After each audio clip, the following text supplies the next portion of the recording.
Официальный Кремль заявил, что в его цели не входит смена власти в Украине. Такое заявление сделал пресс-секретарь Путина Дмитрий Песков, который подчеркнул, что свержение Зеленского не является целью спецоперации. Как дивно меняется ситуация. Всего лишь несколько месяцев назад Путин называл власть в Киеве горсткой наркоманов и даже предлагал украинским военным свергать режим Зеленского. Берите власть в свои руки.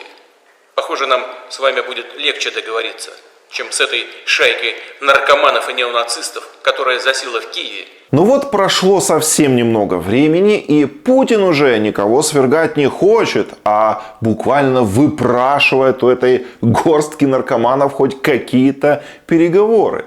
Что же случилось? Ну, просто вдумайтесь. Сначала Кремль заявляет, что в Украине неонацистский режим. Ну и для борьбы с нацизмом он затевает спецоперацию, цель которой объявляется денацификация Украины. При этом Кремль тот же самый объявляет, что в его задачи не входит свержение этого, по словам самих же россиян, неонацистского режима. Знаете, это как если бы в Германии собирались проводить денацификацию в 1945 году, но у власти при этом должен был бы остаться Гитлер.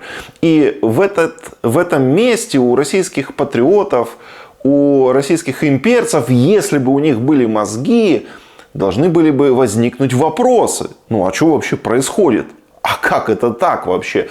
Поскольку мозгов у них нет, они так и продолжают дальше на автомате поддерживать бессмысленную войну просто во имя ничего. А все нормальные люди, конечно же, все прекрасно видят и понимают, почему Путин так резко изменил свою риторику. Просто Украина оказалась не по зубам. Они бы и рады сменить власть, да, руки короткие. И вот уже даже пропагандисты на федеральных каналах открыто признают, что свергнуть Зеленского никак не получится. Они, конечно, рады бы были, но вариантов нет.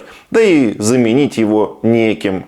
Бунты где тогда, Владимир Николаевич? Не видим бунтов. Более того, говорят, что рейтинги этого товарища в маечке, если верить, по крайней мере, киевским опросам, вполне себе очень высокий. Это дурачье реально убеждало себя, что украинцы поднимут бунт против Зеленского за то, что он не хочет сдаваться России.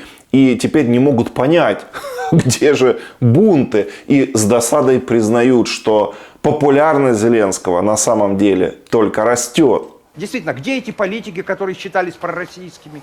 Вы знаете их фамилии, да? Так сказать, не всех же там, они где-то забились, да? Хорошо, может быть, не всех посадили, пусть найдут гражданское мужество какое-то, да? Действительно, где же эти пророссийские политики, на которых хотели менять Зеленского? Помните, были такие пророссийские политики, Вилкул, Добкин. Правда, после всего, что сделала Россия, таких пророссийских политиков больше нет. Они теперь Россию называют оккупантами, захватчиками, военными преступниками.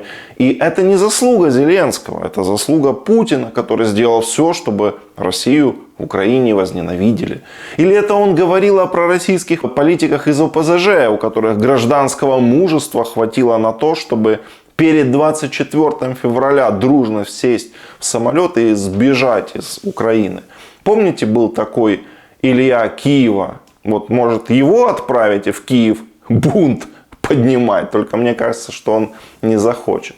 В общем, как-то так вышло, что свергать шайку наркоманов и неонацистов оказалось совершенно некому. И теперь эту шайку упрашивают на то, чтобы она согласилась хоть на какие-то переговоры. Поделитесь видео, друзья, и обязательно подпишитесь на канал, потому что здесь звучит правда о том, что происходит в Украине.